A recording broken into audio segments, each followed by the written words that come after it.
আসাম বিশ্ববিদ্যালয় অসম আন্দোলনের ফসল। এই মন্তব্য করার জন্য বাংলা সাহিত্য সভার সাধারণ সম্পাদক প্রশান্ত চক্রবর্তীকে বরাকে এসে ক্ষমা চাইতে বলল আকসা। আসাম বিশ্ববিদ্যালয় অসম আন্দোলনের ফসল।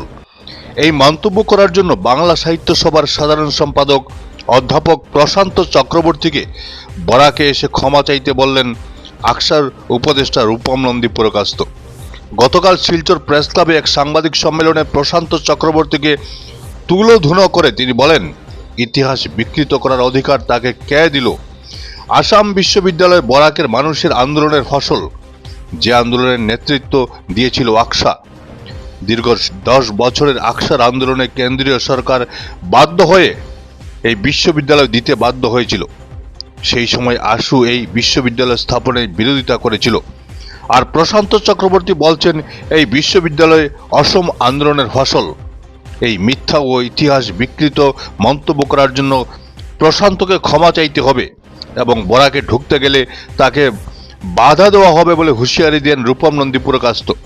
সাংবাদিক সম্মেলনে এছাড়াও উপস্থিত ছিলেন উপদেষ্টা বিশ্বজিৎ দেব, কেন্দ্রীয় কমিটির আহ্বায়ক সুকমল দাস, জয়শ্রী নাথ, শর্মিলা দাস প্রমুখ। Bureau report, Barak Vision. Prashanta Chakraborty Bangla Sahitya Sabha অসমের যিনি সাধারণ সম্পাদক, উনি এসে আসাম বিশ্ববিদ্যালয়ে এসে অসম বিশ্ববিদ্যালয় অসম আন্দোলনের ফসল বলে যে মন্তব্য করে এই ইতিহাসকে বিকৃত করার চেষ্টা করছেন। যারা আন্দোলন করলো, যারা বিশ্ববিদ্যালয়ে প্রাপ্তির জন্য 10 বছর সময় দিল, তাদেরকে উনি খাটো করলেন। Enough is enough. এটা ভবিষ্যতে যাতে না হয় উনাকে আমরা সতর্ক করে দিতে চাই।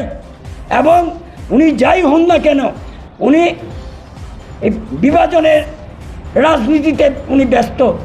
বিভাজনের রাজনীতি খেলতে উনি সদা হস্ত। উনাকে প্রথমে বলতে চাই, এই আসাম বিশ্ববিদ্যালয় আন্দোলনের একটা ইতিহাস আছে, দীর্ঘ ইতিহাস, 10 বছর সময়কাল ইতিহাস।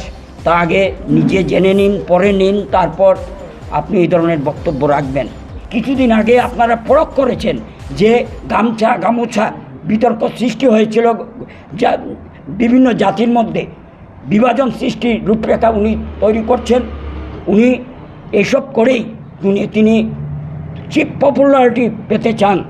আমরা উনাকে সাবধান করতে চাই, যাই করুন বরাক উপত্যকায় এসে বরাক উপত্যকা এবং বাঙালি এবং অন্যান্য জাতি জনজাতি অসমিয়ার মধ্যে যেন বিভেদ সৃষ্টি না করেন। উনি যদি প্রকাশ্যে বরাকবাসীর কাছে নিঃশর্তভাবে ক্ষমা চাইতে হবে, না হলে তাকে বরাকে প্রবেশে আমরা বাধা সৃষ্টি করব। যদি ক্ষমা না চান, তাহলে আগামী দিনে বরাকে যদি উনি আসেন, তাকে আমরা প্রতিরোধ গড়ে তুলব। দেখো, এইসব লোকদের আমরা চিহ্নিত করে ওরাও সমদোষে দোষী এবং যারা আমন্ত্রণ জানাবে তাদেরকে আমরা রেহাই দেব না।